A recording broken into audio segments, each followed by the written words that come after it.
cuestiones que más me preocupan personal, académica y profesionalmente es la de la crisis del periodismo. Cuando hablamos de crisis del periodismo, pues tendemos a ponerlo en relación con la crisis de las empresas tradicionales, de los medios tradicionales, pero lo que me preocupa personalmente es la crisis de la identidad profesional del periodista y de cómo esto impacta en el sistema de libertades. Porque la crisis de la que hablaremos ahora tiene su manifestación en un momento en el que en la sociedad confluyen dos corrientes poderosas, que son por una parte el auge de los populismos. Y los populismos, sean del color que sean, tienden a ser poco amigos de las libertades, y bien las intervienen directamente o bien de manera más sofisticada, pues generan sistemas que no son favorables para el desarrollo de estas libertades.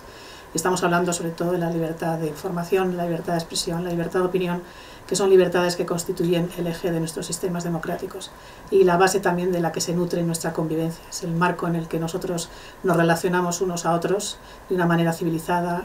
con capacidad de diálogo y de crecimiento conjunto. Bueno, pues confluye por una parte esta tendencia, que la vemos cada vez más creciente en las sociedades contemporáneas, con otra paralela, que es la del desarrollo también de estrategias y de herramientas de comunicación masiva que hacen de la ciudadanía una ciudadanía cada vez más desafecta hacia lo que ha sido la información tradicional, generada por medios tradicionales que a su vez estaban dotados de recursos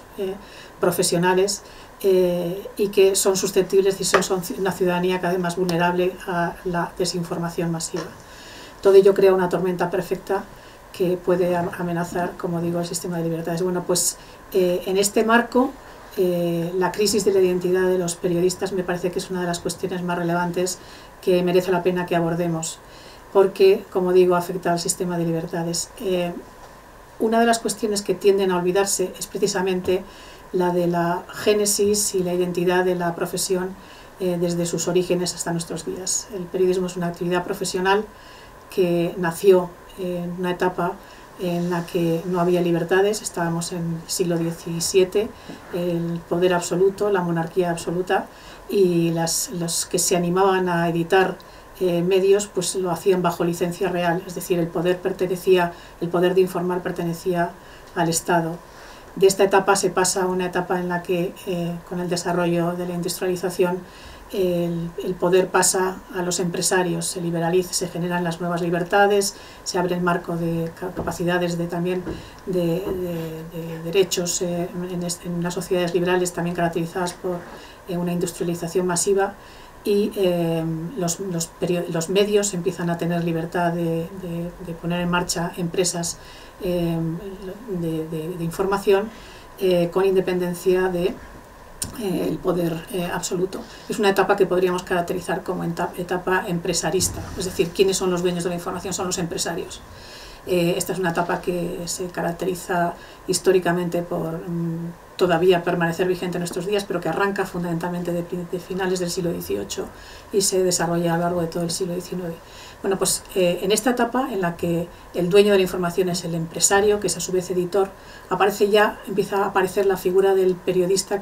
disociada del poder del editor, pero con unas características que son todavía muy poco relevantes para el periodismo que conocemos en nuestros días. Es una profesión sin identidad, es una profesión sin códigos éticos, una profesión mal retribuida, cualquiera puede ejercerla y no tiene capacidad tampoco de tener prestigio ni arraigo en la sociedad. De esta etapa profesional, de profesionalidad reducida, pues pasamos a principios del siglo XX, sobre todo en el primer tercio, la primera mitad del siglo XX, pues a un reforzamiento. Cada vez los profesionales van adquiriendo más conciencia de su función al servicio de la ciudadanía y a adquirir más derechos e independizarse un poco del poder de los editores, de los empresarios. Se dotan de organizaciones profesionales que actúan como herramientas también de soporte colectivo y son capaces pues eso, de luchar y de defender una cierta independencia respecto al poder del editor. Es lo que podríamos caracterizar como la etapa profesionalista de la información. ¿Quién es el dueño de la información? Bueno, pues pasa a ser el profesional. En algunas sociedades pues el corporativismo profesional ha sido relevante. Y Esta etapa profesional de la información evoluciona a lo largo de, sobre todo de la segunda mitad del siglo XX, después de la Segunda Guerra Mundial, la Declaración Universal de Derechos Humanos, hacia una etapa en la que se percibe cada vez más, después de la Declaración Universal, el artículo 19 de la Declaración Universal de Derechos Humanos, que la información es un derecho que corresponde a la ciudadanía y a cada uno de los ciudadanos. ¿Quién es el titular del derecho a la información? Pues son todos y cada uno de los ciudadanos. Por lo tanto, entramos ya en una etapa universalista de la información. Bueno, pues este recorrido histórico de la información, de a quién corresponde, quién es el dueño de la información, nos tiene que hacer reflexionar sobre la relevancia que tiene la información, entendida no solo como un activo de las sociedades contemporáneas, sino algo que hunde sus raíces precisamente en el desarrollo del sistema de libertades al que todos somos deudores y que nos ha llevado a nuestros días, ¿no? Por eso, la crisis del periodismo, que tiene algunos rasgos concretos, me parece tan especialmente relevante. ¿Qué rasgos tiene esta crisis? Pues por una parte, vemos cómo la profesión se ha ido consolidando a través fundamentalmente de dos mecanismos, que ha sido la formación, es decir, uno es profesional a medida en que tiene capacidades, competencias desarrolladas para poder ejercer esa profesión que es de servicio a una ciudadanía que tiene un derecho, y por otra parte la profesión adquiere su identidad a través de códigos de buenas prácticas, de códigos deontológicos. Ese es el ethos profesional transmitido por generaciones de profesionales. Bueno, pues todo esto entra en crisis en el momento en el que la formación empieza a estar en declive. Cada vez cuesta más entender cuáles son las necesidades formativas de los periodistas en una sociedad que cambia tecnológicamente de una manera absolutamente vertiginosa, y por otra parte el desprestigio de la profesión también fruto de prácticas que no han sido las adecuadas y las correctas, ¿no? Pero pues esta crisis de la profesión, que está también vinculada a la crisis de las empresas, a la crisis de los medios, lleva a que corran riesgo los estudios que tienen que ver directamente con la formación de periodistas. Y esto me parece especialmente grave en nuestros días, porque a su vez puede conllevar también a coadyuvar a la desaparición del sistema de libertades. Un segundo rasgo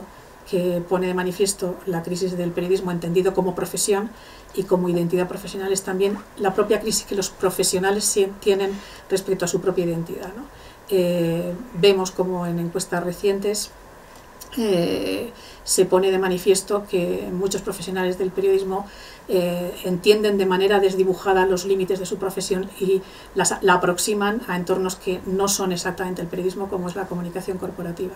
Esto también ha contagiado muchos planes de estudio de facultades de comunicación, y esta dilución de fronteras, es decir, que no se perciba claramente cuál es la diferencia entre lo que es información que está al servicio de un derecho a la información y por lo tanto tiene que ser desarrollada en términos de independencia de los profesionales, es decir, el criterio de independencia es uno de los rasgos centrales de la profesión de periodista, pues termine siendo contaminada por otra actividad profesional noble y digna, como puede ser la comunicación de fuente o la comunicación institucional, la comunicación corporativa, cuya intencionalidad no es exactamente la misma que la del periodismo, porque la intencionalidad está más dirigida a desarrollar los puntos de vista de quien desea poner mensajes determinados en la sociedad, que es exactamente la función contraria de la que ejerce el periodista profesional, que es la de filtrar con independencia esa información que procede de fuentes intencionadas e interesadas. Por lo tanto, creo que una de las líneas de trabajo, de estudios y de investigación que conviene preservar en el marco de las universidades que tienen facultades de comunicación es precisamente la de los estudios de periodismo, en la medida en la que esta supervivencia tanto del concepto como de la formación requerida, y es una formación que tiene que ser a la vez ética y muy centrada también en el estudio y la vinculación entre lo que es el ejercicio de la profesión y los sistemas de derechos y libertades, y por otra parte una formación que tiene que ser muy competencial en el desarrollo de habilidades y competencias que permitan manejar la tecnología con absoluta capacidad e inmediatez. Bueno, pues todo eso tiene que llevar a las universidades también a plantearse que la preservación de los estudios de periodismo constituye